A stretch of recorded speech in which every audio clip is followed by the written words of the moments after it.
আইয়ুব আলাইহিস সালাম যখন অসুস্থ হলেন, কয় বছর? দীর্ঘ 18 বছর পায়ের পাতা থেকে মাথার চুলের গোড়া পচে গেছে, শরীর থেকে পোকা বের হয়, কান থেকে পোকা, নাক থেকে পোকা, চোখ থেকে পোকা, ঠোঁট থেকে পোকা, বডি থেকে পোকা, পোকা আর পোকা। দুর্গন্ধের কারণে 2-3 কিলোমিটার পর্যন্ত পাবলিক যায় না। গ্রামের মানুষ জঙ্গলে ফালাইয়া দিছে। চইলা গেছে 18 বছর থেকে অসুস্থ, শরীরে পোকা আর ব্যথা। একদিন হঠাৎ করে আইয়ুব দেখেন তার জিহ্বাটায়ও পোকা ধরতেছে। ওই দিন 18 বছর পরে একদিন আইয়ুব শুধু আল্লাহকে বলছেন, আল্লাহ, কেঁদে দিয়েছেন, চোখের পানি ছেড়ে দিয়েছেন। আল্লাহ বলছেন, আইয়ুব কষ্ট পাচ্ছ? তোমার পা পচা, হাত পচা, মাথা পচা, ফুক বের হচ্ছে, তুমি মনে হয় কষ্ট পাচ্ছ, এজন্য বড় কষ্ট পেয়ে বলছো। কেন আইয়ুব, কষ্ট হচ্ছে? আল্লাহ না, বেয়াদবি মাফ করো আল্লাহ, আমার কোনো কষ্ট হয় না। তুমি আমার মাথার চুল থেকে পায়ের পাতা পর্যন্ত পচাইয়া, পোকা দিয়া, দুর্গন্ধ দিয়া তুমি যদি খুশি হও, আর মরার পরে যদি তোমাকে একটাবার দেখতে পারি, আমি আইয়ুবের কোনো কষ্ট নাই। তাইও আজকে কষ্ট বলছো কেন? আল্লাহ তুমি জানো, পুরা বডি পচাইয়া দিছ, কোনোদিন কিছু বলি না। আজকে দেখতেছি সকালবেলা আমার জিহ্বাটা পুইচে যাইতেছে, আমার জিহ্বাটায় পোকা ধরতেছে, এই জন্য বলছি। কেন বলছো? আল্লাহ সব তো নষ্ট করে দিছো, কিছু বলি না, কারণ জিহ্বাটা ভালো ছিল, তোমার নাম নিতে পারতাম। আল্লাহ, কারণ ঠোঁট নাড়াইলে ব্যথা, জিহ্বা নাড়াইলে, ঠোঁট নাড়াইলে ব্যথা পাই, পোকা পড়ে, এই জন্য ঠোঁট না নাড়াই আল্লাহ আল্লাহ বলি। আল্লাহ আজকে আমার ঠোঁটটাও পৌঁছে যাইতেছে, আল্লাহ সব নষ্ট কইরা দাও, ঠোঁটটা নষ্ট, এই জিহ্বাটা নষ্ট কইরো না, কারণ এই জিহ্বা দিয়ে তোমার নামের জিকির করতে পারি। আল্লাহ চিৎকার করে বলছেন, আইয়ুব তুমি এই যেই শব্দ বলেছ, আমি আল্লাহর কুদরতের কলিজা ঠান্ডা হয়ে গেছে, আমার আরশে আজিম তো ক্ষেপে উঠছে। আইয়ুব আর কষ্ট দিব না, ওই একটা কথা বলার কারণে আমি আল্লাহ তোমাকে সুস্থ বানাইয়া 18 বছরের যুবক বানাইয়া দিলাম। ইমাম আহমদ ইবনে হাম্বল রাহমাতুল্লাহ আলাইহি একদিন বাড়ি থেকে বের হয়েছেন, নিজের এলাকা থেকে অনেক দূরে পৌঁছে গেলেন, দ্বীনের দাওয়াত নিয়ে গিয়েছেন। যাওয়ার পরে রাত্র হয়ে গেল, একটা মসজিদে গেলেন। ইমামে আহমদ ইবনে হাম্বল মসজিদে যাওয়ার পরে এই মসজিদে গিয়া মাগরিবের সালাত আদায় করলেন, কিন্তু চিন্তা করলেন মাগরিবের পরে যদি হাঁটা শুরু করেন তাহলে নিজের বাড়িতে আসতে লাগবে আরো একদিন, কেউ তাকে চিনে না। ইমামে আহমদ ইবনে হাম্বল চিন্তা করলেন, এলাকার কেউ যেহেতু আমাকে চিনে না, আমি যেই মসজিদে মাগরিবের সালাত আদায় করলাম, এই মসজিদে আজকে এশার সালাত আদায় করব। প্রয়োজন বোধে মসজিদের যে কোনো কর্নারে আজকে ইবাদত করে রাত্র কাটাইয়া দিব। ফজরের সালাতের পরে মসজিদ থেকে হাঁটা শুরু করব। আল্লাহর বড় বুজুর্গ আলেম ইমাম আহমদ ইবনে হাম্বল রাহমাতুল্লাহি আলাইহি মাগরিবের সালাত আদায় করে মসজিদের ভিতরে জিকির করতে লাগলেন।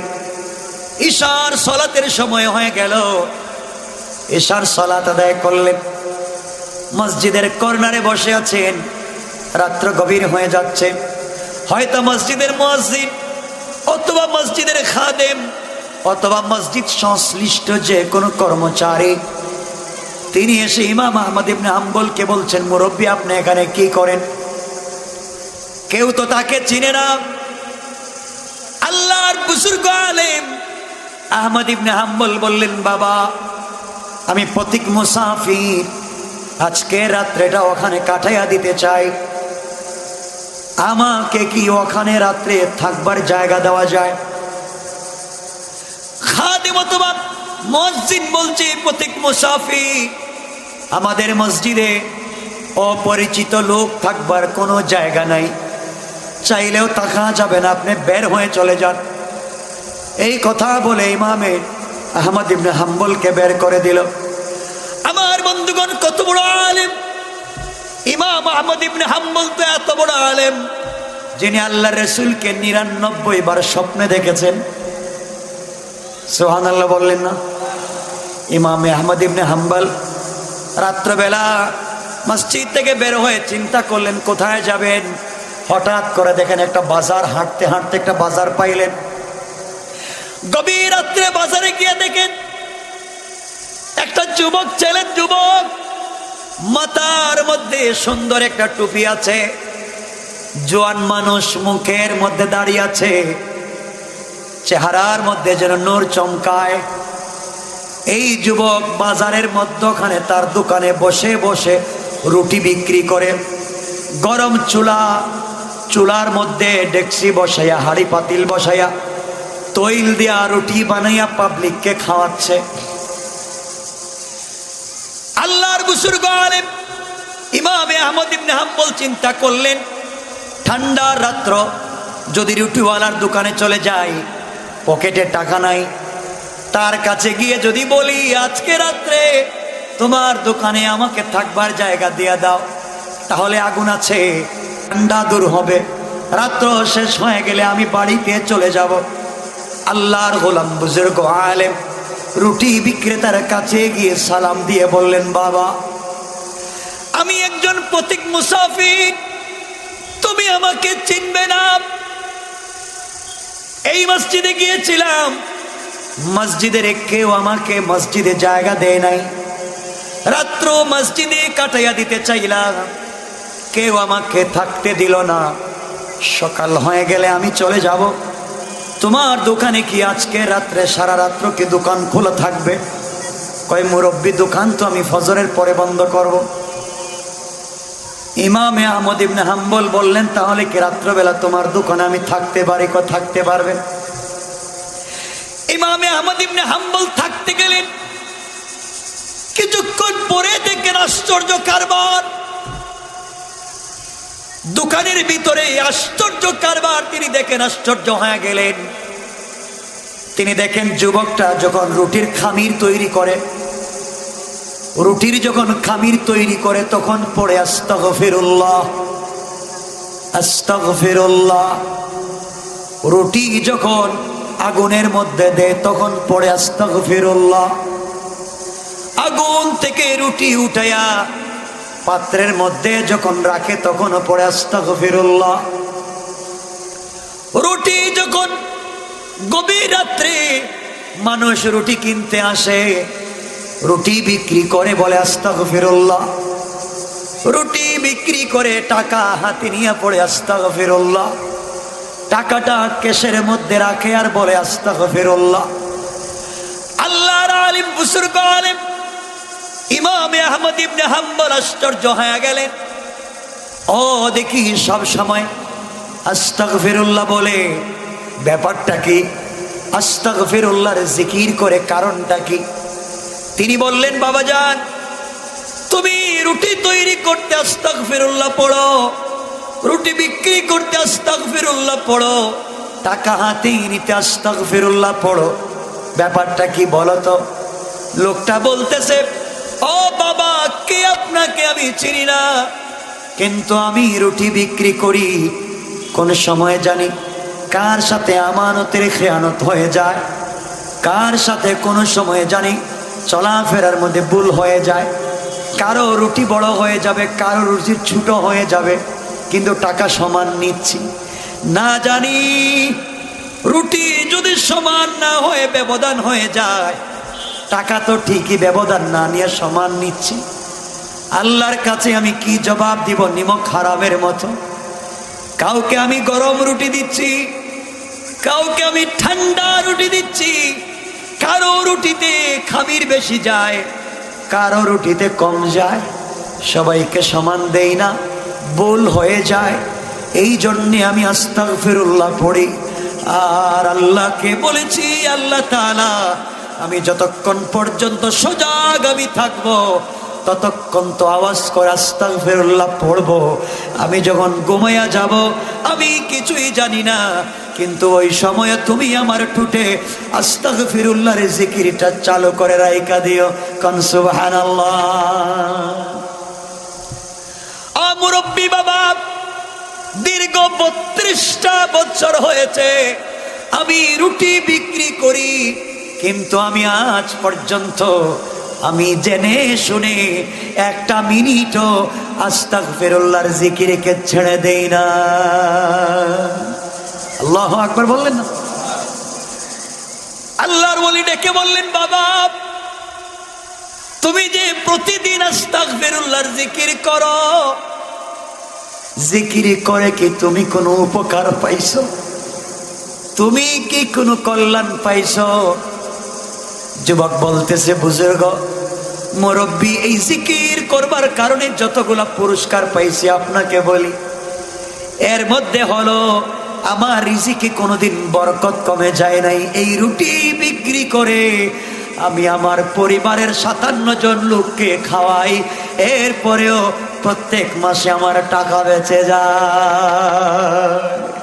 আল্লাহু আকবার। আমি এই রুটি বিক্রি করে আর ইস্তেগফার করি, ইস্তেগফার করবার কারণে আমার এই জিন্দেগিতে 17 বার আল্লাহর রসুলকে স্বপ্নে দেখেছি। সুবহানাল্লাহ বলেন, আল্লাহু আকবার। আর কি তুমি পেয়েছো? যুবক বলতেছে, বলা তো যায় না, আপনাকে চিনি না জানি না বলেই ফেলি। এই রুট সব সময় যখন ইস্তেগফার করি, এই জিকির করবার কারণে আমার আল্লাহ আমাকে এত বেশি বেশি বরকত দিয়েছেন, আমার হাতে এত সম্মান দিয়েছেন। আমি আমার 32 বছরের জিন্দেগিতে আল্লাহর কাছে হাত উঠাইয়া যত দোয়া করেছি, হাত নামাতে দেরি হয়েছে, আমার দোয়াকে কবুল করতে আল্লাহ দেরি করে না। সুবহানাল্লাহ বলেন, জোরে বলেন সুবহান।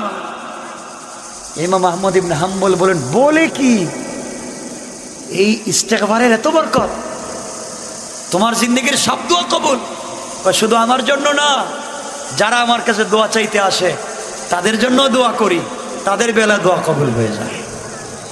সুবহানাল্লাহ বললেন না? ইমাম আহমদ ইবনে হাম্বল বললেন, তাহলে তো তুমি মুস্তাজাবুদ দাওয়া।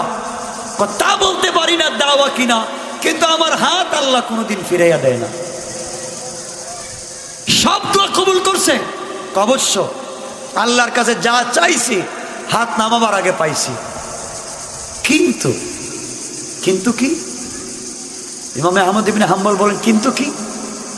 এই কথা বলার পরে যুবকটা কেঁদে দিয়েছে, কেঁদেই মাটিতে বসে গেছে আর হাউমাউ করে কান্না শুরু করে দিয়েছে।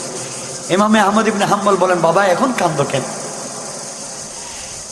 এই রুটিওয়ালা যুবক বলছে, বাবা আমি আপনাকে চিনি না, কিন্তু আমার 32 বছরের জিন্দেগিতে আল্লাহর কাছে যত দোয়া করেছি কবুল করেছেন। আপনি যে আমাকে বললেন জীবনে কোনো দোয়া কবুল বাকি আছে কিনা, কোনোদিন কোনো দোয়া ফেরত আসছে কিনা, এই কথা বলার কারণে ব্যথা পাইলাম। কেন পাইলা? 32 বছর থেকে যত দোয়া করি সব দোয়া আল্লাহ কবুল করে, কিন্তু আমার ছোট্ট একটা দোয়া কবুল করে না। ইমাম আহমদ ইবনে হাম্বল আশ্চর্য হয়ে গেলেন, যুবক কি দোয়া আল্লাহ তোমার কবুল করে নাই? আমার একটা দোয়া আল্লাহ আজ পর্যন্ত কবুল করে নাই। সেই জন্য আমি বড় আফসোস করি, তাহাজ্জুদ পড়ি কান্দি, কিন্তু কবুল হয় না। এই একটা দোয়া আমার জিন্দেগির বাকি। কি রে বাবা? আমার দোয়া হলো আমি গোটা দুনিয়ার মানুষের কাছে, যত হুজুরদের কাছে যাই সবার কাছে শুনি, বর্তমান পৃথিবীর সব থেকে বড় আলেমের নাম ইমামে আহমদ ইবনে হাম্বল। গোটা দুনিয়ার বড় আলেমের নাম ইমামে আহমদ ইবনে হাম্বল। আল্লাহর কাছে আমি দোয়া করি, আল্লাহ 32 বছরের সকল দোয়া তুমি কবুল করেছো, তোমার কাছে একটা দোয়া, আমাকে এই জামানার সব থেকে বড় আলেম ইমামে আহমদ ইবনে হাম্বলকে না দেখাইয়া, বাস্তবে সরাসরি সাক্ষাৎ না করাইয়া তুমি আমার কাছে মালাকুল মউত আজরাইল পাঠাইও না। কোন সুবহানাল্লাহ। মুরব্বী বাবা, সকল দোয়া আল্লাহ কবুল করেছে, এই দোয়াটা আল্লাহ কবুল করে নাই। আজ পর্যন্ত আমি ইমামে আহমদ ইবনে হাম্বলকে দেখি নাই। বিশ্ব নবীকেও তো স্বপ্নে দেখলাম, আহমদ ইবনে হাম্বলকে স্বপ্নেও দেখি না, বাস্তবেও দেখতে পারলাম না, বাড়ি অনেক দূরে যাইতে পারি না। এই কথাগুলো শুনে ইমামে আহমদ ইবনে হাম্বল আশ্চর্য হয়ে গেলেন। তিনি বললেন, বাবা আমাকে অজুর পানি দাও। অজু করলেন, মুসল্লায় লুটিয়ে পড়লেন, সাজদায় গিয়ে কেঁদে কেঁদে বলেন, আল্লাহ আমি এত বড় আলেম, এক রাত্রে তোমার কোরআনের একটা আয়াত থেকে 40টা মাসআলা বের করতে পারি, 40টা ফতোয়া দিতে পারি, কিন্তু আমিও তো মুস্তাজাবুদ দাওয়া হতে পারি নাই। তুমি একজন রুটি বিক্রেতাকে বানিয়ে দিয়েছো। তিনি উঠে যুবকের কপালে চুম্বন করে জড়াইয়া বললেন, বাবারে তোমার এই দোয়াটাও কবুল হয়েছে, তুমি ইমামে আহমদ ইবনে হাম্বলকে দেখবার জন্য যাওয়া লাগবে না, সফর করা লাগবে না। আজকে ইমামে আহমদ ইবনে হাম্বল তোমার দোকানে হাজির হয়ে গেছে। আল্লাহু আকবার। তোমার ইস্তেগফারকে আল্লাহ কবুল করে আমি ইমামে আহমদ ইবনে হাম্বলকে সফর করাইয়া তোমার দোকানে দাঁড় করাইয়া দিয়েছে। সুবহানাল্লাহ পড়লেন না? আল্লাহু আকবার বলেন, আল্লাহু আকবার। কিয়ামতের দিনে আল্লাহ রাব্বুল ইজ্জত ওয়াল জালাল যখন হিসাব শুরু করবেন, বিচার শুরু করবেন, মিজান কায়েম করবেন, এমন সময় আল্লাহ রাব্বুল ইজ্জত ওয়াল জালাল দেখবে ছোট্ট ছোট্ট বাচ্চারা যারা নাবালিগ অপ্রাপ্ত বয়স্ক অবস্থায় ইন্তেকাল করেছে, ওই বাচ্চাগুলা হেঁটে যায়। আল্লাহ ফেরেশতাদেরকে ডেকে বলবেন, ফেরেশতারা এই বাচ্চাগুলাকে তোমরা আমার কাছে ডেকে নিয়ে আসো, বাচ্চাগুলার সঙ্গে কথা বলতে চাই। আল্লাহর কাছে ছোট্ট ছোট্ট নাবালিগ বাচ্চাদেরকে ডেকে আনা হবে। যেই বাচ্চারা অপ্রাপ্ত বয়স্ক ইন্তেকাল করেছে, হায়াতে জিন্দেগিতে কয়েক মিনিট, কয়েক দিন, কয়েক বছর পাওয়ার পরে মরে গেল, আল্লাহর সামনে হাজির করা হবে। আল্লাহ রাব্বুল ইজ্জত ওয়াল জালাল বলবেন, বাচ্চারা দুনিয়ার জমিনে হায়াতে জিন্দেগির কিছুদিন পাওয়ার কারণে তোমরা দুনিয়ার জমিন থেকে বিদায় নিয়ে আজকে আমার সামনে এসেছো, তোমাদের কোনো গুনাহ নাই। কিছুক্ষণ পরে আমি আল্লাহ বিচার কার্য শুরু করে দেব। আমি আল্লাহ কিছুক্ষণ পরে মিজান কায়েম করব। আমি আল্লাহর নাম রহমান থাকবে না, আমি আল্লাহর নাম রহিম থাকবে না। পৃথিবীর কোনো পয়গাম্বর সুপারিশ করতে পারবেন না, শাফাআত করতে পারবেন না। পৃথিবীর কোনো পীর, কোনো নেতা আল্লাহর সামনে দাঁড়িয়ে কথা পর্যন্ত বলতে পারবেন না। আল্লাহ রাব্বুল ইজ্জত ওয়াল জালাল বলেছেন, ওয়ালা শাফাআতুকুম শাইআ, কোন ব্যক্তির ক্ষমতা নাই কিয়ামতের দিনে সুপারিশ করার, শাফাআত করার। আদম নবীও করতে পারবেন না। আল্লাহ বলবেন, বাচ্চারা আমার নাম যেমন রহিম আর রহমান ছিল, আজকের দিনে আমার নাম হচ্ছে জব্বার, আমার নাম হচ্ছে কাহার। সুতরাং তোমরা এই মুহূর্তে আমার কাছ থেকে জান্নাতের সার্টিফিকেট নাও, জান্নাতের গ্রিন কার্ড নিয়ে যাও, তোমরা জান্নাতের ভিতরে পৌঁছে যাও, ওখানে দাঁড়ায় লাভ নাই। আল্লাহ রাব্বুল ইজ্জত ওয়াল জালালের কাছ থেকে ছোট্ট ছোট্ট বাচ্চারা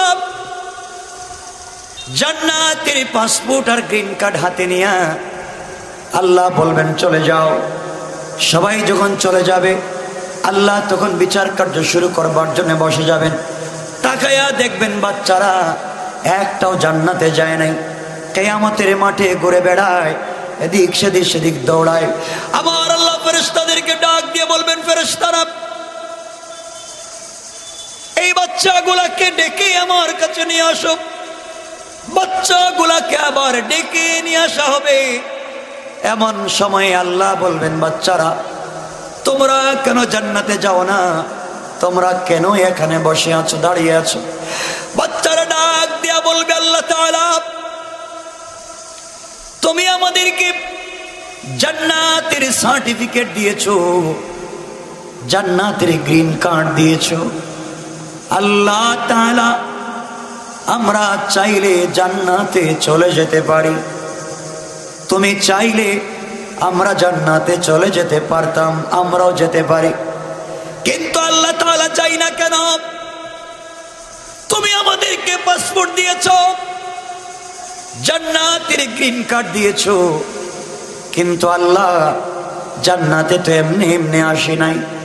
যেই মায়ের গর্ভে, যেই বাবার ঔরসে দুনিয়ার জমিনে আসবার কারণে, যেই বাবার ঔরস থেকে, যেই মায়ের গর্ভে আমরা 10 মাস 10 দিন ছিলাম, মায়ের গর্ভ থেকে দুনিয়ার জমিনে ভূমিষ্ঠ হয়েছিলাম, যেই মা 2-2.5 বালতি ব্লাড যাওয়ার পরে দুনিয়ার জমিনে আমাদেরকে ভূমিষ্ঠ করেছে, নিমক হারামের মতো সেই মায়ের গর্ভ থেকে দুনিয়ায় বেঁচে থাকবার কারণে আজকে জান্নাতে যাওয়ার সুযোগ পেয়েছি।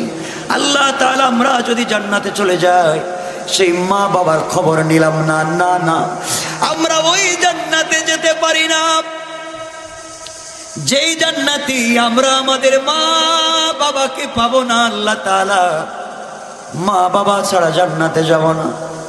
যেই মা বাবা কষ্ট করলেন, আজকে আমরা জান্নাতে যাব তাদেরকে ছাড়া হবে না। আল্লাহ বলবেন কি চাও? বাচ্চারা বলবে আল্লাহ তাআলা প্রয়োজন বোধে তুমি এই মুহূর্তে আমাদের কাছ থেকে জান্নাতের সার্টিফিকেট নিয়ে আনো, জান্নাতে যেতে চাই না, আমাদের মা বাবা যেখানে আছেন ওখানেই থাকতে চাইব। আল্লাহ ডাক দিয়ে বলবেন বাচ্চারা, আমি যদি কাউকে কিছু দিয়ে দেই ফিরিয়ে নিয়ে যাই না, সুতরাং তোমাদেরকে জান্নাতের সার্টিফিকেট দিয়েছি, আমি আল্লাহ ফিরিয়ে নিতে চাইব না, ফিরিয়ে নিয়ে যাব না। তোমরা কিয়ামতের মাঠে কোথায় তোমাদের মা আছে, তোমাদের বাবা আছে, আর যাকে মনে হয় এই মুহূর্তে তোমরা তাকে সুপারিশ করে জান্নাতে নিয়ে যাওয়ার অধিকার আমি আল্লাহ তোমাদেরকে দিলাম। আর মুসলমান বন্ধুগণ, এই কিয়ামতের দিনে আল্লাহর সামনে মনে করেন আপনাদের যশোরের একজন লোক দাঁড়াবে, আল্লাহ বলবেন তোমার জিন্দেগির হিসাব দাও। যুবক যখন হিসাব দিতে গেল, আমি যা তেলাওয়াত করেছি, আল্লাহ বলেছেন যার পাল্লা ভারী হবে সে জান্নাতি, যার পাল্লা হালকা হবে সে জাহান্নামী। আল্লাহ রব্বুল ইজ্জত ওয়াল জালাল বললেন গোলামকে তুমি হিসাব দাও। আমার বন্ধুগণ, কিয়ামতের দিন এমন একদিন হবে কেউ কাউকে সুপারিশ করবে না, সাপোর্ট দিবে না আল্লাহর অনুমতি ছাড়া। কেউ যখন কিছু কথা বলতে পারবে না, হিসাব দেওয়ার জন্য যখন দাঁড়াবে, আমল নামা সামনে হাজির করবে, আল্লাহ রাব্বুল ইজ্জত ওয়াল জালাল তার আমল নামা নিয়ে দেখবেন যত গুনাহ তত সওয়াব, সমান সমান গুনাহ যা করেছে সওয়াব তাই করেছে, সকল সমান সমান হয়ে গেছে। আল্লাহ রাব্বুল ইজ্জত ওয়াল জালাল বলবেন গোলাম রে, তোমার যদি একটা নেকি হয়, গুনাহ যা করেছো সওয়াব তাই করেছো, তোমার তো সমান সমান হয়ে গেছে। একটা মাত্র কেবল মাত্র নেকি নিয়ে যদি আজকে আসতে পারো, আমি আল্লাহ কথা দিলাম রে গোলাম, আমি আল্লাহ এই মুহূর্তে তোমাকে মাফের ঘোষণা দিয়ে দিব। কোন সুবহানাল্লাহ। আল্লাহর গোলাম আল্লাহকে বলবে আল্লাহ তাআলা আপনি কি বলেন? একটা মাত্র নেকি নিয়ে আসলে তুমি আমাকে ক্ষমা করে দিবেন। আল্লাহ তাআলা শুনেন, দুনিয়ার জমিনে আমার 5টা ছেলে ছিল, দুনিয়ার জমিনে আমার 5টা মেয়ে ছিল, দুনিয়ার জমিনে আমার মা বাবা ছিল 12 জন, স্ত্রী ছিল 13 জন, বাচ্চা ছিল 2, আমার ভাই ছিল 2 জন, হলো 15 জন। 15 জন মানুষকে জীবনে খাওয়াবার জন্যে 40টা বছর প্রবাসে কাটাইছি। গোটা জিন্দেগি মানুষের কাজ করেছি, গাড়ি করেছি, বাড়ি করেছি, মিল ফ্যাক্টরি করেছি, কল কারখানা করেছি, সম্পদ করেছি, তাদের জন্য দুনিয়া এয়ার কন্ডিশন, এয়ার কুলার বাড়ি করেছি। মা যেন কষ্ট না পায়, বাবা যেন কষ্ট না পায়, সন্তানেরা যেন কষ্ট না করে, আল্লাহ তাআলা কত কিছু করে রেখে আসলাম। আজকে তুমি আমার কাছে একটা নেকি চাইছো, আমি যদি আমার পরিবারের কাছে যেই 15 জন পরিবার, আমার সন্তান আছে, আমার মা বাবা আছে, আমার স্ত্রী আছে, আমার ভাই বোন আছে, তাদের কাছে গেলে আমাকে একটা একটা করে নেকি দিলেই তো বহুত দিবে, এক বস্তা করে দিলেই তো বহুত দিবে। আমি যাই। আমার বন্ধুগণ, আল্লাহর এই গোলাম দৌড়াইয়া সর্বপ্রথম যাবে নিজের ভাইয়ের বলছেন ইয়াউমা ইয়াফিরুল মারউ মিন আখিহি, কিয়ামতের দিনে এই গোলাম দৌড়াইয়া সবার আগে যাবে তার ভাইয়ের কাছে। ভাইয়ের সামনে গিয়ে দাঁড়াইয়া বলবে, বাইরে এই দুনিয়ার জমিনে আমি ভুল করি আর ভালো করি, যা করি না কেন সর্বপ্রথম কারো সঙ্গে মারামারি করি, আমি ন্যায় থাকি আর অন্যায় থাকি। সবার আগে তুমি হাতে লাঠি নিয়েছো, তুমি আমার জন্য দাঁড়িয়েছো আর বলেছো কে আমার ভাইকে আঘাত করেছে, ন্যায় অন্যায় পরে দেখবো, আগে আয় তোরে কে মারছে তাকে দেখি, আসে না নাই? ভাই মনে করবে ভাই যখন আমাকে ন্যায় সময়ে সাপোর্ট দিছে, অন্যায়ে সাপোর্ট দিয়েছে, ভালো কাজে সাপোর্ট দিয়েছে, খারাপ কাজেও সাপোর্ট দিয়েছে, আজকের দিনে হয়তো আমার ভাই আমাকে সাপোর্ট দিবে। ভাইয়ের কাছে গিয়ে বলবে, ভাইরে তুমি আমাকে একটা মাত্র নেকি দিয়া সহযোগিতা করো, কারণ তোমার জন্যে দুনিয়ায় কত কিছু না করলাম। ভাই জবাব দিবে, ভাই কে তোমাকে আমি চিনি না, কে তুমি আমাকে ভাই বলে পরিচয় দিচ্ছ, তোমাকে আমি চিনি না রে ভাই, দুনিয়ার জমিনে আমার কোনো ভাই ছিল না, তোমাকে আমি ভাই বলে চিনি না। এইভাবে ভাই যখন ভাইকে অস্বীকার করবে, সন্তান দৌড়াইয়া এরপরে যাবে মায়ের কাছে, ও উম্মিহি, মায়ের কাছেই জন্যে যাবে আর বলবে, মা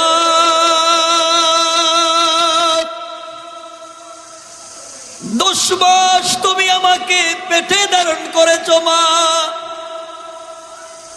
হাঁটু দিয়া পা দিয়া পেটের ভিতরে তোমাকে কত আঘাত করেছি, কত কষ্ট দিয়েছি মা, কত রাত্র তুমি খেতে পারো নাই, হাঁটু দিয়া পেটের ভিতরে আঘাত করেছি, সারা রাত্র পেটের ব্যথায় খাচ্ছ, খাবার মুখে দিয়েছ বমি হয়ে গেছে, আমি তোমার পেটে ছিলাম, তোমার কোনো রুচি ছিল না, সারা রাত্র কষ্ট করে করে আমাকে পেটে ধারণ করেছ মা, ডেলিভারির সময় 2-2.5 বালতি ব্লাড গিয়েছে তোমার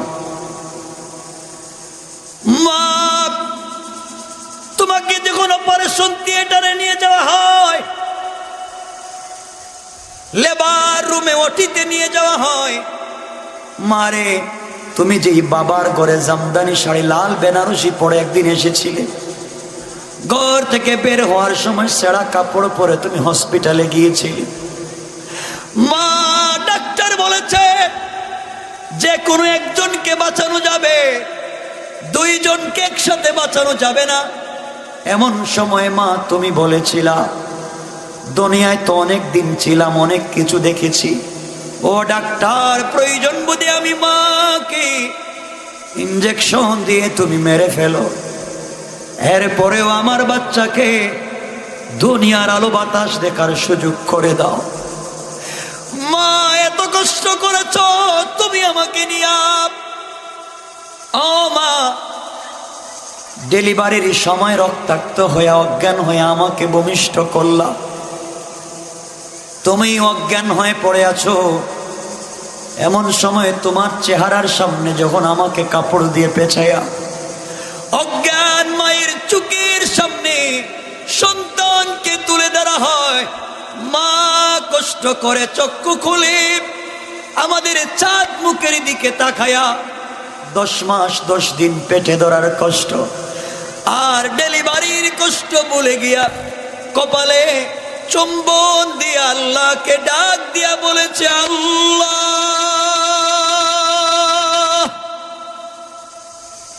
এত কষ্টের পরে তুমি আমাকে একটা বাচ্চা দিয়েছো, আল্লাহ আমার হায়াত নেওয়া হলে আমার বাচ্চাকে বড় করে দাও। মা 2 বছর বুকের দুধ পান করিয়ে মানুষ করেছো, কত রাত্র গিয়েছে, ডান পার্শ্বে নিয়ে তুমি আমাকে শুয়েছ, প্রস্রাব করেছি, বাম পার্শ্বে তুমি আমাকে নিয়ে শুয়েছ, প্রস্রাব করে দিয়েছি, সারা রাত্র তুমি প্রস্রাবের উপরে শুইয়া, তুমি আমাকে বুকের উপরে জড়াইয়া সারা রাত্র কাটাইয়া দিয়েছো মা। কত রাত্র কত দিনে চোখটা বালিশের সঙ্গে লাগাইয়া চোখের পানিতে বিছানা ভিজাইয়া দিয়েছ, বালিশ ভিজাইয়া দিয়েছ, নিজে না খাইয়া আমাকে খাওয়াইয়া মানুষ করছো মা। তোমার জন্য কিছু করতে পারি নাই। কিয়ামতের দিনে একটা নেকির জন্য আটকা পড়ে গিয়েছি মা। তোমার পায়ে ধরি মা, একটা নেকি দিয়ে আমাকে সহযোগিতা করো। এমন সময় মা চিৎকার করে বলবে, যুবককে তুমি আমাকে মা বলে ডাক দিয়েছো। দুনিয়ার জমিনে আমি কোন মানুষকে বিয়ে করি নাই, দুনিয়ার জমিনে আমি কোন পুরুষকে বিয়ে করি নাই। তুমি আমার সন্তান আসলা কোত্থেকে? এইভাবে মা তার সন্তানকে অস্বীকার করবে। সন্তান দৌড়াইয়া 3 নম্বরে যাবে ওয়াবিহি, বাবার কাছে যাবে আর বলবে, আব্বা জান, রাত দিন মাথার গাম পায়ে ফেলে তুমি কাজ করে আমাকে খাওয়াইছো। কত ঈদের সময় যায়, সেরা লুঙ্গি সেরা জুতা পরে গায়ে গিয়েছো বাবা। তুমি আমার জন্য কত কিছু করেছো, কত কষ্ট করে মানুষ করেছো। আব্বা জান, তুমি বাজার থেকে কোনো দামি জিনিস আনলে আমাকে আগে খাওয়াইছো, কত স্বপ্ন আমাকে নিয়ে দেখেছো বাবা। দুনিয়ায় কত সম্পত্তির এই কাঁস না, কিয়ামতের দিনে একটি নেকির জন্য বিপদে পড়েছি বাবা, আমাকে বাঁচাও। বাবা ইয়া ফিররু, বাবাও পলায়ন করবে, চিনবে না। এরপর আল্লাহ বলেন, ওয়া সাহিবাতিহি ওয়া বানি। এরপরে তুমি আমি দৌড়াইয়া স্ত্রীর কাছে যাব, বন্ধু বান্ধবের কাছে যাব, স্ত্রীকে ডাক দিয়া বলবো, কলিজার টুকরা স্ত্রী, তুমি তো এমন স্ত্রী ছিলা, তোমার অর্নামেন্টস আর জুয়েলারির জন্য, তোমাকে ভালো রাখবার জন্য আমি এমন কোনো কষ্ট নাই যা করি নাই। তোমাদের জন্য দুনিয়ায় কত কিছু করে আসলাম, একটা নেকি দিয়ে সহযোগিতা করো। কেউ যখন নেকি দিয়ে সহযোগিতা করবে না, স্ত্রী বলবে, আমি জীবনে তোমাকে চিনি না, আমার স্বামীর চেহারা তোমার মতো মনে হয় না। এইভাবে স্ত্রীও চলে যাবে। আল্লাহ বলেন, ওয়া বানি, আমরা দৌড়াইয়া যাব সন্তানের কাছে আর বলবো, সন্তানেরা, তোমাদের জন্য কত কিছু করে আসলাম, একটু সহযোগিতা করো। সন্তান বলবে, আমার বাবার চেহারা এমন ছিল না, আমার মায়ের চেহারা এমন ছিল না। এই কথা বলে সবাই যখন ছেড়ে দিবে, কেউ একটা নেকি দিয়ে সহযোগিতা করবে না, আল্লাহর গোলাম পরিশান হয়ে দৌড়াবে আর আল্লাহকে ডাক দিয়া বলবে, আল্লাহ, দুনিয়ায় যদি তোমাকে চিনতে পারতাম, দুনিয়ায় যদি নেক আমল করতাম, দুনিয়ায় যদি তোমার পথে চলতাম, দুনিয়ায় যদি তোমাকে চিনতে পারতাম, আল্লাহ তাআলা কিয়ামতের দিনে আজকে এত বিপদে পড়া লাগতো না।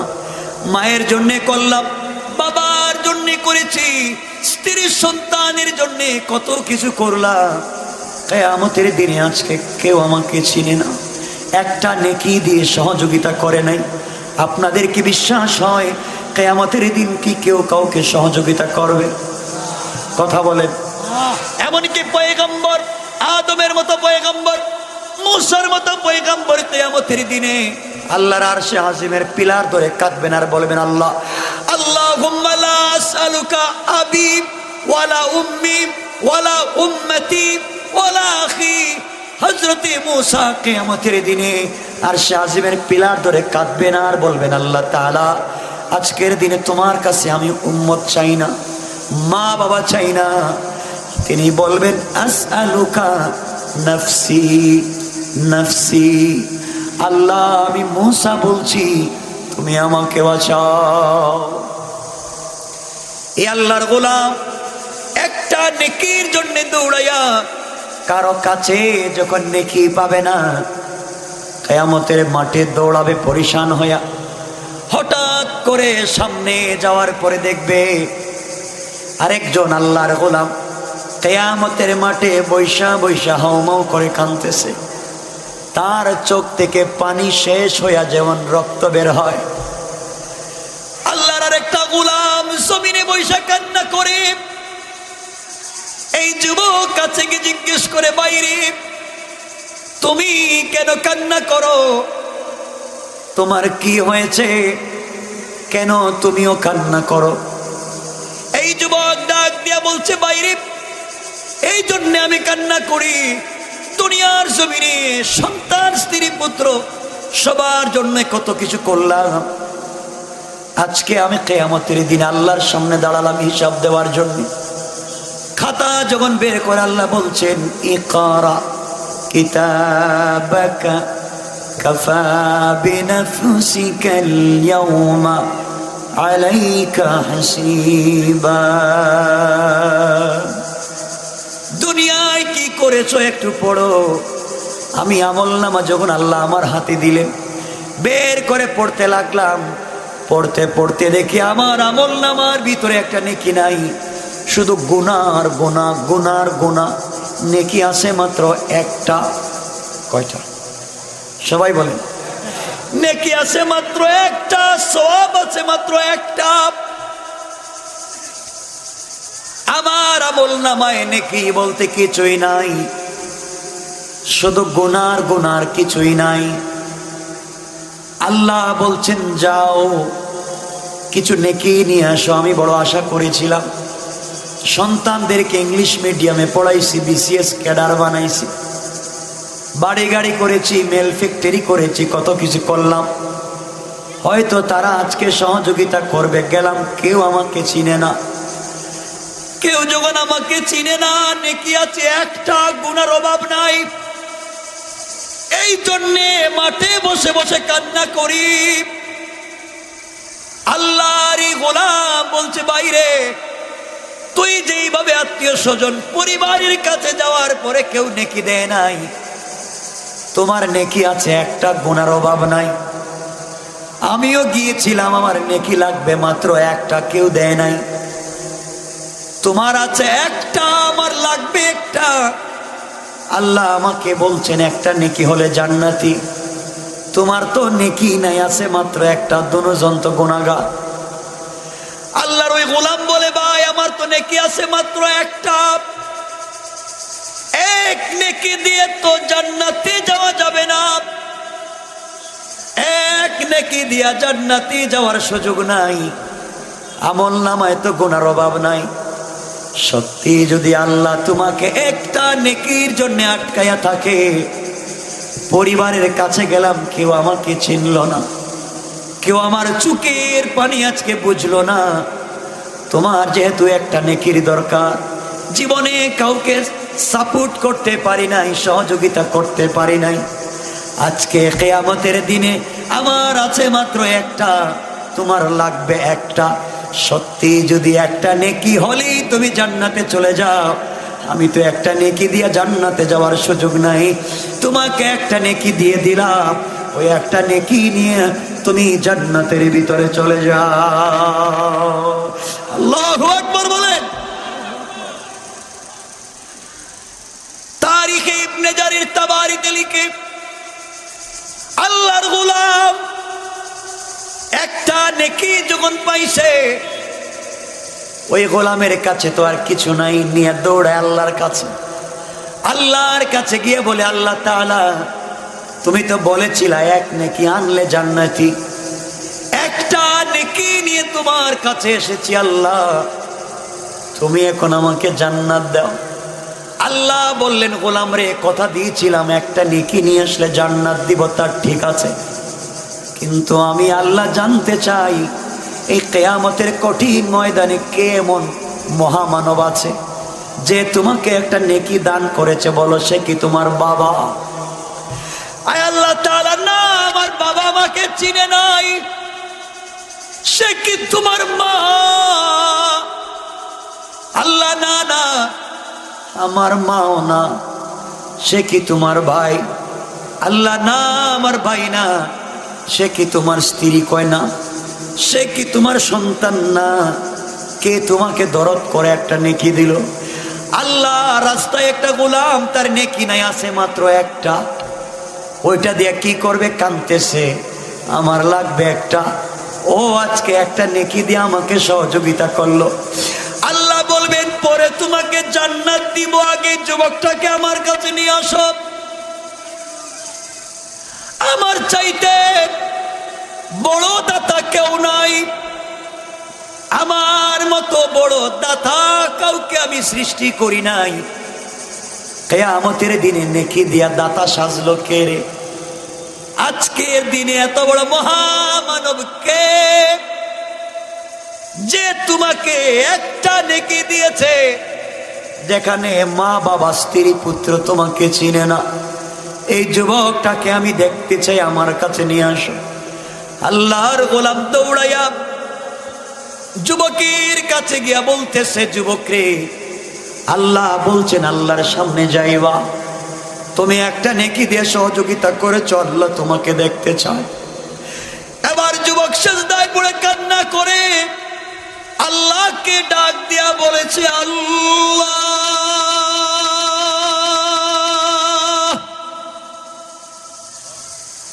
একটা মাত্র নেকি ছিল, তাও দিয়েছি, এখন যে আমার খালি হাত, আমার হাতে গোনা ছাড়া কিছুই নাই। তোমার সামনে গেলে দাঁড়াবার মতো কিছুই নাই, একমাত্র তোমার দয়া ছাড়া কোনো পথ নাই। আল্লাহর সামনে যখন গোলাম দাঁড়াবে, আল্লাহ বলবেন, কি রে, তাকে তুই একটা নেকি দিয়া কি সহযোগিতা করলি? আল্লাহর গোলাম বলবে, আল্লাহ তাআলা, যেহেতু তার লাগবে একটা, আমার আছে মাত্র একটা, একটা নেকি দিয়ে তো আমি জান্নাতে যেতে পারবো না। যদি যেতে পারতাম তুমি তো আগে আমাকে দিতে পারতা, দিলা না। নেকির জন্য আমাকে পাঠাইছিলা, কেউ আমাকে চিনে নাই। চিন্তা করলাম গুনাই যখন নিয়ে জাহান্নামে যাব, একটা নেকি আছে তাকে দিয়ে দিলাম।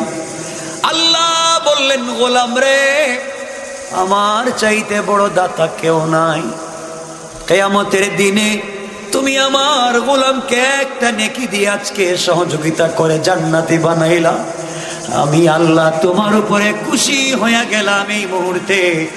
আমি আল্লাহ তোমার জিন্দগির সবগুলা গুনাহকে মাফ করে আমার কুদরত রহমতের মাধ্যমে জান্নাতি বলে এই মুহূর্তে ফয়সালা করে দিলাম।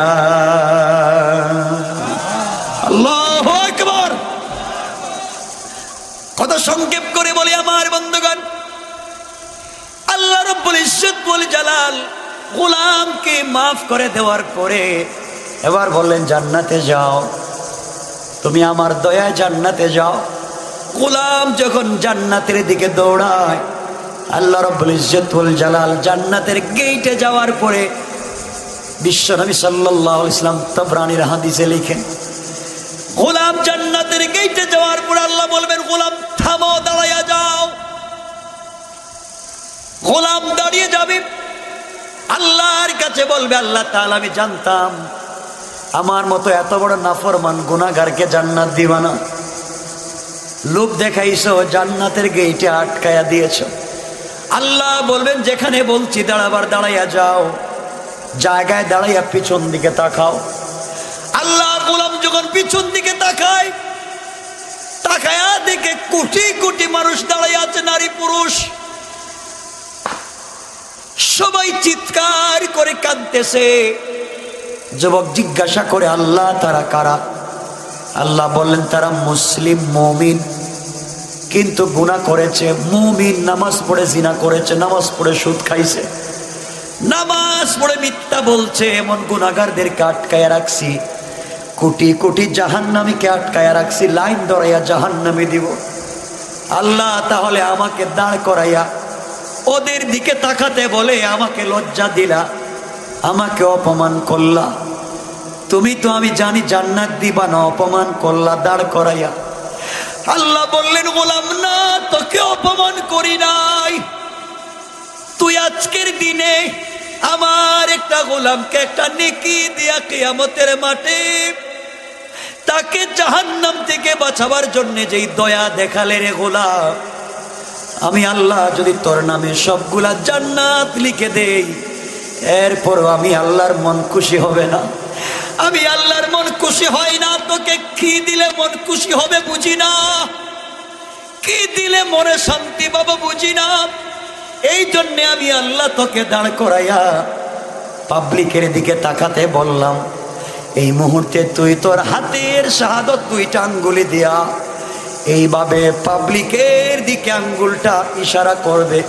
তোমার আঙ্গুল কোটি কোটি মানুষের মধ্যে, যত কোটি মানুষের বুক বরাবর তোমার আঙ্গুল পড়ে যাবে, আমি আল্লাহ তোমার উসিলায় সবাইকে মাফ করে জান্নাতের ফয়সালা করে দিলাম। আল্লাহু আকবার।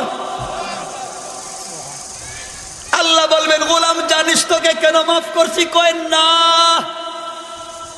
কেন বলতো? তুই একটা নেকি কোথায় পাইলে? কয় তাও তো জানি না।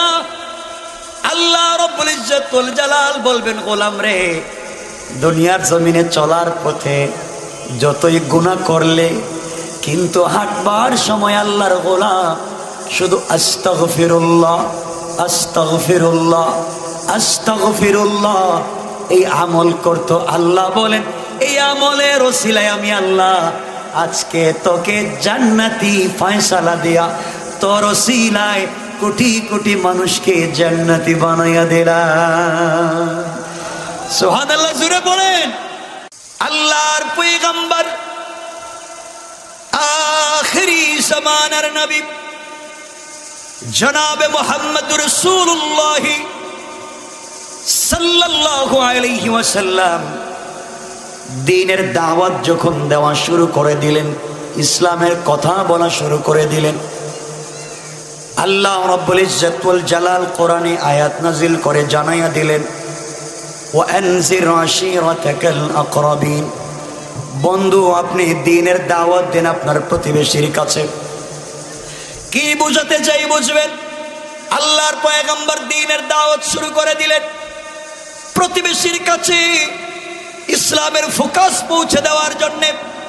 আল্লাহর পয়গম্বর একদিন সকালবেলা সাফা পাহাড়ে আরোহণ করলেন, মক্কার সকল মানুষকে ডাক দিলেন। তিনি চিৎকার করে বললেন, ইয়া সাবাহা।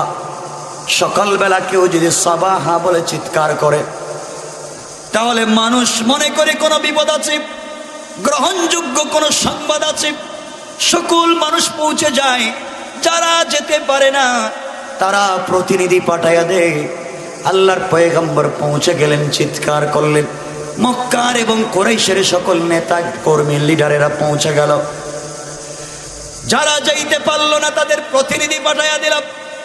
আল্লাহর পয়গম্বর চিৎকার করে বললেন, শোনো, আমি যদি তোমাদেরকে বলি তোমাদের বিরুদ্ধবাদীরা তোমাদের উপর আক্রমণ করবে, তোমাদের জান মাল নষ্ট করবে, তোমাদের এলাকাকে দখল করবে, তোমরা কি আমার কথা বিশ্বাস করবে? এই কথা বলবার পরে সবাই ডাক দিয়া বলল, মুহাম্মদ ইবনে আব্দুল্লাহ, তুমি কোনো কথা বলতে দেরি হবে, আমাদের মানতে দেরি হবে না, তুমি বলো তো কি হয়েছে। আল্লাহর পয়গম্বর বললেন, আসলিম তাসলাম, ইসলাম কবুল করো, মূর্তি পূজা ছেড়ে দাও, আগুনের পূজা ছেড়ে দাও, পাথরের পূজা ছেড়ে দাও। সমাজের মধ্যে একমাত্র কেবলমাত্র আল্লাহর তাওহীদ চলবে, আমার রিসালাত চলবে। তাওহীদ আর রিসালাত ছাড়া তৃতীয় কোনো পথ নাই। আল্লাহর হুকুম মানতে হবে, আমার তরিকা ফলো করতে হবে। দুনিয়ায় কোনো পীরের, কোনো বাবার, কোনো নেতার তরিকা ফলো করা যাবে না। এই কথা বিশ্বনবী বললেন। মক্কার মানুষ তাদের মনের কথা এখন পর্যন্ত বলে নাই, তারা কোনো উত্তর দেয় নাই, শুধু আমার নবীর কথাগুলো শুনে যাচ্ছে। এখন পর্যন্ত মক্কার কোনো মানুষ প্রতিক্রিয়া ব্যক্ত করে নাই। এমন সময় নবীজির আপন চাচা আবু লাহাব দাঁড়িয়ে গেল, চিৎকার করে ডাক দিল, হাতের মধ্যে পাথর নিল আর বলতে চাইল, তাব্বান লাকা ইয়া মুহাম্মদ সাইরাল ইয়াউম আলিহাদা জামাতানা দাওতানা। ও মুহাম্মদ ইবনে আব্দুল্লাহ, তোমার সারাদিন ধ্বংস হয়ে যাক, তুমি কি কথা বলবার জন্য আমাদেরকে দাওয়াত করেছো? এই কথা বলে হাতের মধ্যে পাথর নিয়ে নবীজিকে আঘাত করবার জন্য যখন উদ্যত হলো, আঘাতে লাগলো। আমি ঘটনা বলতে চাই, বিশ্বনবী দ্বীনের দাওয়াত দিলেন। বাহিরের লোক, গ্রামের লোক, দেশের লোক, শহরের লোক, মক্কার মানুষ কোনো প্রতিক্রিয়া ব্যক্ত করলো না। সবার আগে যেই ব্যক্তি বাধা দিয়েছে, গালি দিয়েছে, সে রাসূলের কে? সবাই বলেন। শুধু চাচা না, তিনটা, এখানে তিনটা পরিচয়। একটা তো চাচা, আর একটা হলো রাসূলের বিয়াই। নবীজির দুটা মেয়েকে আবু লাহাবের দুইটা ছেলে উতবা এবং উতাইবার কাছে বিয়ে দিয়েছিলেন। একদিকে বিয়াই, একদিকে চাচা, আর সব থেকে বড় পরিচয় বাবার ভাই, মানে ঘরের লোক। কথা বলেন না কেন? কিসের লোক? কথা বলেন না কেন? ঘরের লোক। বিশ্বনবী দ্বীনের দাওয়াত দিলেন, সর্বপ্রথম যে বাধা দিল সে কে? ঘরের লোক। সে কে? সর্বপ্রথম বাধা দিছে বাহিরের লোক না ঘরের লোক? ঘরের লোক। দীর্ঘদিন পরে নবীজি দাওয়াত দিতে গেলেন উক্কাজের মেলায়। আগে মেলা হতো, উক্কাজের মেলা জনপ্রিয় মেলা ছিল, গান হতো। নবীজিও গিয়েছেন মেলায়, তবে গানে যান নাই। গান হচ্ছে আর নবীজি মেলায় দৌড়াচ্ছেন আর চিৎকার করে বলছেন, ইয়া আইয়ুহান নাস আসলিম তাসলাম। চিৎকার করে করে বলছেন, ও মানুষ, ইসলাম কবুল করো, শান্তিতে থাকবা। এমন সময় ওই জায়গায় একজন সাহাবী ছিলেন, পিচ্ছি। তখন তিনি সাহাবী হন নাই, কালিমা পড়েন নাই। তার নাম ছিল তুফাইল ইবনে আমর আদ-দাওসি। দাউস গোত্রের লোক ছিলেন। হযরত তুফাইল বাবার সঙ্গে মেলা দেখতে গিয়েছিলেন। তিনি আব্বাকে বলেন, আব্বা যান, কে? যেই লোকটা বলতেছে আসলিম তাসলাম, এমন সময় নবীজি যখন বলতেছেন ইসলাম কবুল করো, শান্তিতে থাকবা, একটা লোক পিছন থেকে বলছে, ও মেলার মানুষ, যে বলতেছে ইসলাম কবুল করো ও বাটপার, ওরে মানা যাবে না। নাউজুবিল্লাহ বললেন। সবাই বলেন না নাউজুবিল্লাহ। তুফাইল বলেন, আমি আমার বাপকে জিজ্ঞেস করলাম, আব্বাজান, যেই লোকটা গালি দিল সে কে? আর যাকে গালি দিল সে কে? তুফাইল বলেন, আমার আব্বা বললেন, যেই লোককে গালি দিয়েছে তার নাম মুহাম্মদ ইবনে আব্দুল্লাহ, আর যে গালি দিল সে তার আপন চাচা আবু লাহাব। তাহলে বোঝা গেল নবীজি ঘরে দাওয়াত দিলেন, বাধা দিছে ঘরের লোক। মাঠে গিয়ে দাওয়াত দিলেন, বাধা দিছে, কথা বলে না, ঘরের লোক। বোঝা গেল আজকে দ্বীনের দাওয়াত দিতে ইসলামী আন্দোলনের কর্মীদেরকে হিন্দু, বৌদ্ধ, ইহুদি, খ্রিস্টান যত বাধা দেয়, তার চাইতে বেশি বাধা দেয় আমার মতো, তোমার মতো টুপিওয়ালা, পাঞ্জাবিওয়ালা ঘরের লোক। ঠিক কিনা বলেন? ঘরের লোক থেকে সাবধান। কেমনে বুঝায়? ওরা কৌশল করে দিনকে মুছে দিতে চায়, আল্লাহর জমিন থেকে দিনকে মুছে দিতে চায়। মনে রাখবেন, ওরা যেই জিনিস দিয়ে দিনকে মুছে দিতে চায়, আল্লাহ ওই জিনিস দিয়ে দিনকে প্রতিষ্ঠা করে দিতে পারেন। পারেন কি পারেন না? এই কথা বলবার পরে আবু লাহাব বাড়িতে আসলো। সংক্ষেপ করে বলি, আল্লাহর পয়গম্বরের কাছে আল্লাহ সূরা লাহাব নাযিল করে জানিয়ে দিলেন যে আবু লাহাব গালি দিয়েছে, আল্লাহ তাকে ধ্বংস করে দিয়েছেন। বলেছেন হাত ধ্বংস করে দিয়েছেন। ওই কথা বলে আল্লাহ থেমে যান নাই। আল্লাহ মধ্যখানে বললেন, ওয়ামরাআতুহু হাম্মালাতাল হাতাব। আল্লাহ রাব্বুল ইজ্জত ওয়াল জালাল বললেন, শুধু আমি আল্লাহ আবু লাহাবকে ধ্বংস করি নাই, আবু লাহাবের স্ত্রী উম্মে জামিলকেও ধ্বংস করে দিয়েছি। উম্মে জামিলকে ধ্বংস করবার কথা কেন বললেন? মনোযোগ দিয়ে শোনেন। এই উম্মে জামিল আমার নবীকে মারবার জন্যে, আঘাত করবার জন্যে, রক্তাক্ত করবার জন্যে বিভিন্ন জায়গায় রাস্তাঘাটে আমার নবীকে বেইজ্জত করত, গালি দিত। একবার হাতের মধ্যে দুইটা পাথর নিয়েছে, নবীজি সাল্লাল্লাহু আলাইহি ওয়াসাল্লামকে যেখানেই পাবে আঘাত করবে, রক্তাক্ত করে দুনিয়ার জমিন থেকে উঠায়া দিবে। আল্লাহর পয়গম্বরকে দুনিয়ার জমিন থেকে উঠায়া দিবে।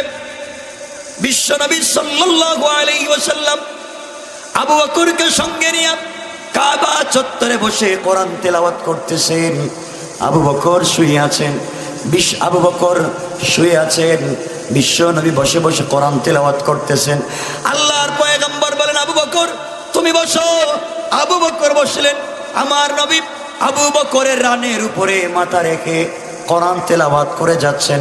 হঠাৎ করে আবু বকর তাকায়া দেখেন উম্মে জামিল নবীজির চাচি এবং বেআইন হাতের মধ্যে পাথর নিয়ে আসতেছে, নবীজিকে আঘাত করবে, দুনিয়ার জমিন থেকে উঠায় দিবে।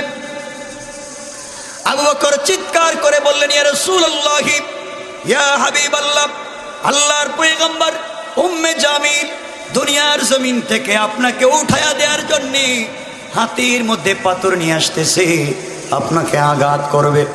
আপনাকে যদি আঘাত করে তার চাইতে লজ্জার আর অপমানের কিছু হতে পারে না। আপনি আমাকে অনুমতি দেন উম্মে জামিলকে আঘাত করে দুনিয়ার জমিন থেকে উঠায়া দেব। আল্লাহর পয়গম্বর আখিরি জামানার নবী চিৎকার করে বললেন, আবু বকর চিন্তার কোনো কারণ নাই, ভয়ের কোনো কারণ নাই। আল্লাহ রাব্বুল ইজ্জত ওয়াল জালাল বলেছেন, বন্ধু আমার, কেউ যদি তোমাকে আঘাত করবার জন্য আসে, কেউ যদি তোমাকে মারবার জন্য আসে, ওই সময় তুমি আমি আল্লাহর কোরআন থেকে তেলাওয়াত করবা। আমি আল্লাহ রাব্বুল ইজ্জত ওয়াল জালাল কোরআন তেলাওয়াতের বরকতে তোমাকে কাফির থেকে হেফাজতের জিম্মাদার নিলাম। কান সুবহানাল্লাহ। আমার বন্ধুগণ, বিশ্বনবী শুয়ে শুয়ে কোরআন থেকে তেলাওয়াত শুরু করে দিলেন। উম্মে জামিল এসে সরাসরি আমার নবীর সামনে দাঁড়ালো। আমার নবীর সামনে দাঁড়াইয়া আবু বকরকে ডাক দিয়া বলতেছে, আবু বকর তোমাকে একা একা দেখতেছি, তোমার বন্ধু মুহাম্মদ ইবনে আব্দুল্লাহ কোথায়? হত্যা করবার জন্য এসেছিলাম, হাতে পাথর নিয়ে এসেছিলাম, সে কোথায় গেল? আবু বকর রাদিয়াল্লাহু তাআলা চিন্তায় পড়ে গেলেন, কি বলে? আমি দেখি আমার সামনে বিশ্বনবী শুয়ে আছেন, আমার রানের উপরে মাথা রেখে শুয়ে আছেন। আমি তার চেহারা দেখি, তার চেহারার দিকে তাকায়া আমার কান দিয়ে কোরআন তেলাওয়াত শুনি। উম্মে জামিল বিশ্ব নবীর সামনে দাঁড়ায়া নবীজিকে দেখে না, আমাকে যখন দেখে ব্যাপারটা বুঝতে পারলাম না। আবু বকর বলেন, উম্মে জামিল রে, তুমি যেই নবীকে খুঁজবার জন্য এসেছো, যাকে মারবার জন্য এসেছো, তুমি খুঁজে খুঁজে দেখো তিনি কোথায় আছেন। উম্মে জামিল খুঁজতে লাগলো, নবীজিকে কোথাও পেল না, অথচ নবীজি আবু বকরের রানের উপরে শুয়ে আছেন। উম্মে জামিল সামনে বসে দাঁড়ায় আছে, নবীজিকে দেখে নাই। চিৎকার করে ডাক দিয়ে বলল, আবু বকর আমি চলে যাই, তোমার বন্ধুকে আমি পেলাম না, তোমার বন্ধুকে খুঁজে খুঁজে পেলাম না। আমি যদি তাকে মক্কার কোথাও পাই, তাকে বলে দিবা যেখানে পাইবা আঘাত করে হত্যা করব। চিৎকার করে কথাগুলা বলে যখন চলে যায়, হযরতে আবু বকর সিদ্দিক বিশ্বনবীকে জড়ায়া চোখের পানি ছেড়ে কান্না শুরু করলেন। আর ডাক দিয়া বলেন, ইয়া রাসূলুল্লাহ, ইয়া হাবিবাল্লাহ, আল্লাহর পয়গম্বর, আপনি আমার সামনে শোয়া, আপনার তেলাওয়াত শুনি, দুইটা চোখ দিয়ে আপনাকে দেখি। উম্মে জামিল আপনার সামনে দাঁড়িয়ে আপনাকে দেখে না, আমাকে দেখে। এর কারণ কি? আল্লাহ নবী চোখের পানি ছেড়ে দিলেন আর ডেকে ডেকে বলেন, আবু বকর, আমার আল্লাহ কোরআনে কারীমের ভিতরে বলেছেন, আগো আল্লাহর পয়গম্বর, কোন কাফের যদি আপনাকে মারার জন্য আসে, কোন দুশমন যদি আপনাকে মারার জন্য আসে, ওই সময় আমি আল্লাহর কোরআন থেকে তিলাওয়াত করবেন। আমি আল্লাহ কোরআন তিলাওয়াতের বরকতে হিজাব মাসতুরা, আকাশ থেকে একটা গোপন পর্দা পাঠাইয়া আমি আল্লাহ তোমার আর কাফেরের মধ্যখানে গোপন পার্টিশন আর পর্দা তৈরি করে দেই। এই জন্য কোরআন তিলাওয়াতের কারণে কাফের তোমাকে দেখতে পারে না। কারণ সুবহানাল্লাহ। এই জন্য আমার আল্লাহ বলেছেন, কাফের বেঈমানেরা দ্বীনকে মুছে দেওয়ার জন্য যত কৌশল করো, আল্লাহ কোরআনে কারীমের ভিতরে বলেন, ওয়া মাকারু ওয়া মাকারাল্লাহ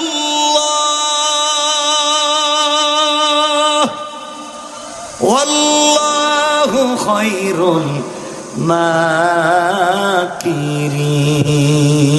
মাকিরিন। আল্লাহ রাব্বুল ইজ্জত ওয়াল জালাল বললেন, কাফের বেঈমানেরা দ্বীনকে মুছে দেওয়ার জন্য যে কৌশল দুনিয়ার জমিনে করে যায়, আল্লাহ রাব্বুল ইজ্জত ওয়াল জালাল বলেন, তারা তো জানে না আমার আল্লাহর কৌশল তাদের চাইতে আরো বড়, আরো শ্রেষ্ঠ। কোন সুবহানাল্লাহ। এই জন্য আমার মুসলমান বন্ধুগণ, আমার মুসলমান ভাইরা, দুনিয়ার জমিনে চলার পথে আল্লাহকে ভুলে যাওয়া যাবে? কথা বলেন, যাবে? আজকে আমরা আল্লাহকে চিনি না, আল্লাহর পথে চলি না, আল্লাহকে বন্ধু বানাই না। আপনারা জানেন, আমরা যখন দিনের কথা বলতে আসি তখন আমরাও আল্লাহকে বলে আসি, আল্লাহ তোমার কথা বলতে যাচ্ছি, তুমি তো আমাদের বন্ধু। পাবলিক আঘাত করবে, গ্লাস ভেঙে দিবে, মামলা দিবে, গাড়ি আটকায়া দিবে, কি করব? আল্লাহ বলছেন, তোমাকে মাঠে পাঠাইয়া আমি আরশে আজিমে বৈশা থাকি না। বললাম, তুমি যখন দিনের পথে চলো, আমি আল্লাহ মিন হাবলিল ওয়ারিদ, তোমার গলা রগের চাইতে আরো কাছে। লা তাহজান, ভয় পাইও না, তোমাকে মাঠে রাইখা আমি আরশে আজিমে থাকি না। ইন্নাল্লাহ মা'না, আমি তোমার সাথেই থাকি। আল্লাহু আকবার বলেন। সে রবকে চিনেন না, সেই রবকে চিনো না। আজান কয়টা?